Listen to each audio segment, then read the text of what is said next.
From Interior Alaska's most trusted news source, this is the Fbx Evening News. Good evening, and thank you for joining us. Our top story, a Fairbanks man has been charged with murder. 50-year-old Anthony Charleston was arrested and charged with second-degree murder in the death of 59-year-old David Shy, also of Fairbanks. News Center 11's Daryl Lewis has covered this still developing story from the beginning. He has more.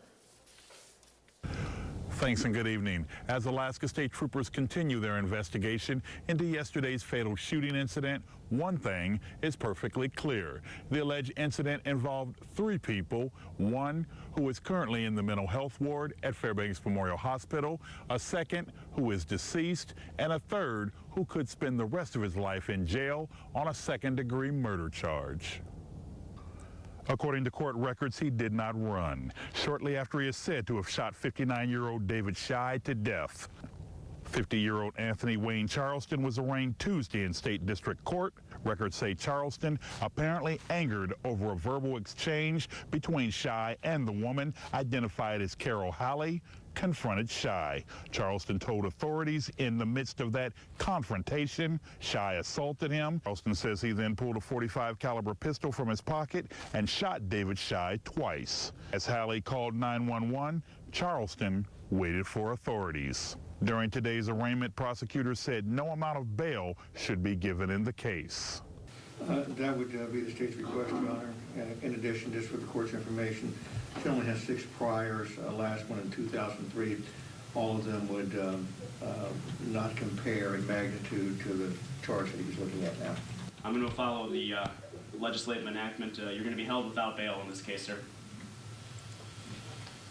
I should do it for your case. Thank you very much. Charleston could be indicted as early as next week in the case. For News Center 11, I'm Daryl Lewis. It's been more than 15 years since it occurred, but the John Hartman story continues to be in the news. Today, the 4 men serving jail time for the 1997 homicide were featured guests at the second day of the activities at the 2013 TCC convention. In an emotional presentation, Marvin Roberts, Kevin Pease, and Eugene Vent participated via video conference from Hudson Correctional Facility in Colorado, while the 4th man, George Freeze, joined in via telephone from Spring Creek Correctional Facility in Seward. All 4 men continued to proclaim their innocence and were joined by a large number among the Native community, as well as the Alaska Innocence Project, who continues to lobby for their release. The journey has not stopped. We are plugging away. As I told the convention, it's 1 step forward, half step back. In this case, that's the way it's been from the start, but we're still moving forward and we'll continue until we complete the journey. It's 15 years is hard, and when I hear the police don't want to turn over what they have, it's sort of disheartening, because the truth got to be heard. I mean, the cops know that they're innocent. I really believe that. The Alaska Standalone Project, or ASAP, is a proposed gas delivery pipeline from Prudhoe Bay down to Fairbanks and on down to South Central Alaska. At today's weekly Chamber of Commerce luncheon, former Alaska Governor Bill Sheffield told the audience that after 40 years, it was time for the state to move forward with an in-state gas line. Sheffield went on to say that with proper investment, the gas line could become a reality by the year 2019. We have an obvious and increasingly a critical need for in-state gas. We have the means to finance the in-state pipeline, no matter the approach. And we have an obligation to our current and future generations of Alaskans to make productive use of our resources. It was absolutely gorgeous out there, plenty of sunshine. Mike Schultz joins us now with a look at weather. Mike, will that continue? Hey, you're right, dear. What a great day it was across the interior. And yes, it's going to continue. In fact, temperatures should be right around the same ballpark for the rest of the week, a little cooler at night. Looking at temperatures right now to the west out in Indiana, 18 degrees. Denali Park at 12 degrees. Fairbanks, 13. Also Fort Wainwright, 13. North Pole, 15. And Allison Air Force Base, 18. And Delta Junction at 17 degrees. And the good news is we're looking at lots of sunshine to continue. In the lower 48, they're looking for a lot of rain over the Pacific Northwest. We'll talk about that. And we'll talk about all the weather in general later on. Daryl? Very well, thank you, Mike. When we come back, city police continue their investigation of a burn death that occurred more than 2 months ago. Also, a new residency program at Tanana Valley Clinic. That is in our health report. Stay with us. This edition of the Fairbanks Evening News is brought to you by Nissan, innovation that excites. Spadard Builder Supply, Denali State Bank, your community bank, and by Napa Alaska Stores, Napa Know-How. Welcome back to the Fairbanks Evening News. 2 months after a Fairbanks man was burned and later died, the Fairbanks Police Department says the investigation remains active. Fairbanks firefighters found 59-year-old John Druck Wallace seriously burned just before 6 a.m. January 1st inside the post office lobby at 315 Barnett Street. The King County Medical Examiner's Office in Seattle has yet to complete a report of its official findings after conducting an autopsy. Fairbanks Police and Fire are asking anyone who has information to call Fairbanks Police at 450-6550 or the Fairbanks Fire Department at 450-6615. Investigators have taken an interest in the whodunit aspect, for want of a better term. Not that it's a confirmed homicide or anything, but how did this happen? So it's got our attention. We're working closely with, as close as we can, with the medical examiner in Washington. But since he passed away there, they have the jurisdiction, and of course we have no control over their timetable or their facilities. But I wish there'd be some way that the people could come inside the department, actually get a sense of what's going on, and I think they would walk away very relieved about the intensity of the interest in this case. It's alive and well. With about a month left in the legislative session and fuel oil in Fairbanks as much as $4.11 a gallon right now, the Lowell Group is pushing hard to get a natural gas trucking project funded. The problem with the idea is that it affects the interior specifically, and lawmakers from other parts of the state are opposed to that. The governor has offered up funding for projects that will bring lower cost energy to the state. The Lowell Group is pushing to get liquid natural gas trucked down to Fairbanks from the North Slope and say it would mean significant savings over the cost of diesel. Alaska Senator Mark Begich says it is critical that we look at every opportunity that is available for Fairbanks. Folks in Fairbanks desperately need a fuel source, a reliable, affordable, fuel source, not only for the residents and the businesses, but to be very frank with you, for the military bases. Even though they work off of coal, they need a redundant system, and gas is part of that equation. Tanana Valley Clinic is welcoming new doctors to Alaska in a residency program that helps medical professionals get the real-world experience they need while also providing Alaska with a new generation of qualified medical practitioners. More now in this week's Health Report.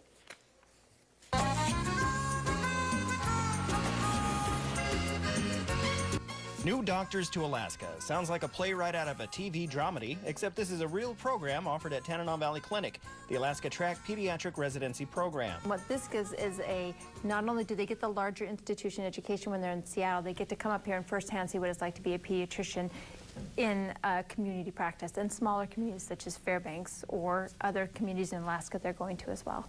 The program is in partnership with the University of Washington School of Medicine, Fairbanks Memorial, University of Washington, Seattle, and Providence Health and Services of Alaska. This month, TVC welcomed its first physician, Dr. John Hawes, who, yes, is familiar with the similarities of his career path with the old TV show. Cicely, Alaska. Yeah, it was actually filmed in Roslyn, Washington, which is near our residency program in Seattle. There aren't very many programs like this in the country. There are a few programs, residency programs with pediatrics where you have focused primary care experience, but our program is with Seattle Children's, and we get to come up here for 4 months each year.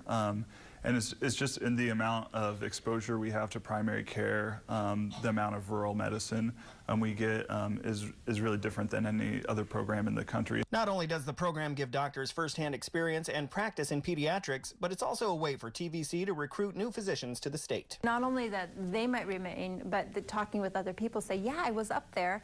Oh, and this is a great practice. We'd like to join to this part of this community, and here's the advantages, and here's what I wanted. So it's not only just for recruiting for them if they're interested in coming back, but for also by word of mouth and saying that this is a great opportunity and you should look into it. The Health Report is brought to you by the Ear, Nose, and Throat Clinic, located in the Medical Dental Arts Building. Call 456-7768. I'm joined now with Joe Cook. And Joe, in all of your years leading up to being here at Channel 11, did you ever think you'd use the word mush in a sentence? Maybe so. I didn't think I would be doing it this much. But yeah, I mean, it's all about mushing as mushers are gearing up for the big GCI Open North American races this weekend. But the Limited North American wrapped up recently. We have the results, and some local guys stand out after day one of the Junior National Ski Championships. That and more coming up in sports.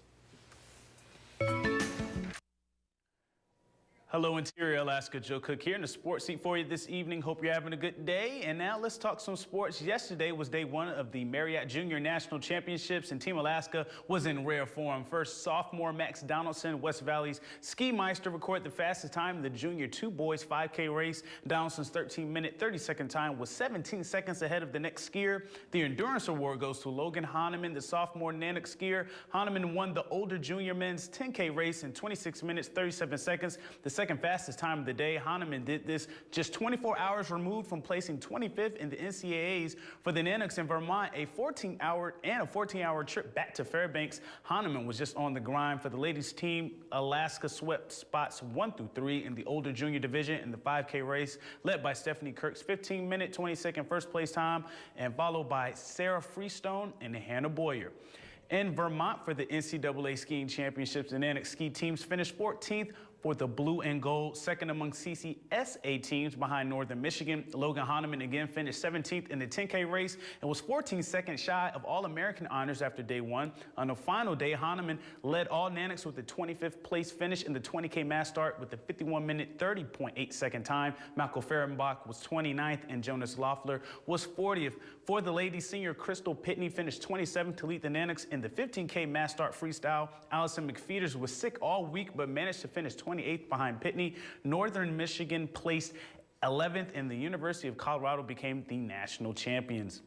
And two Nanook swimmers finished their season strong this past weekend as the NCAA Swim and Dive Championships came to a close. The duo of junior Bente Heller and sophomore Margot Adams finished 19th out of 36 teams after swimming 7 individual events. Heller, who won the 100 backstroke for her first national championship and the first in program history to win the accolade, also finished 3rd in the 100 freestyle, earning 3 All-American honors in this year's championships. That's 9 All-American honors in 2 years for Heller. Adams had a career best 52.45 second swim in the 100 free and was national runner-up in consecutive years in the 100 butterfly, setting a new varsity record at 54.63 seconds.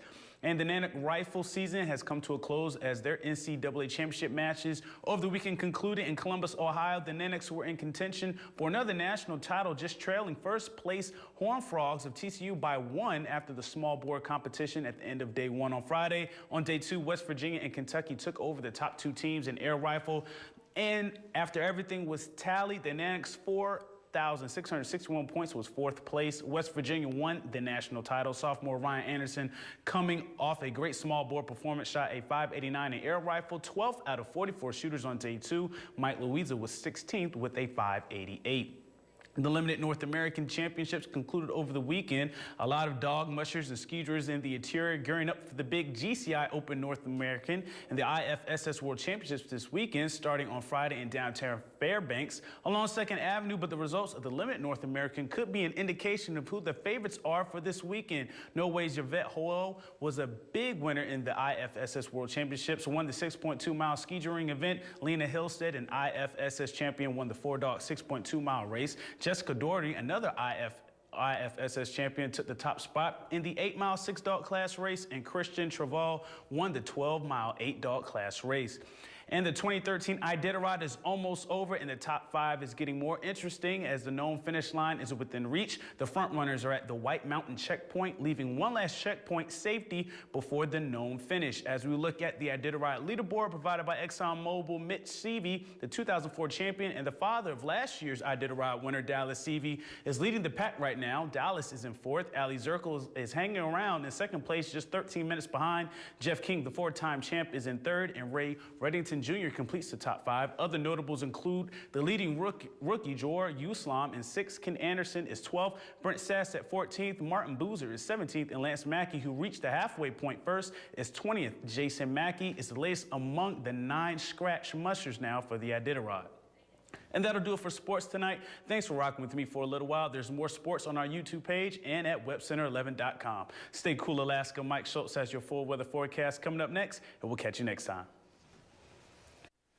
Hello, everyone. Welcome back into the Fairbanks Evening News. Mike Schultz with you once again for a look at weather. We got a standoff here. We got a horse over here, and we got moose over here, and they are going to have it out. No, not really. I'm sure they're just looking at each other.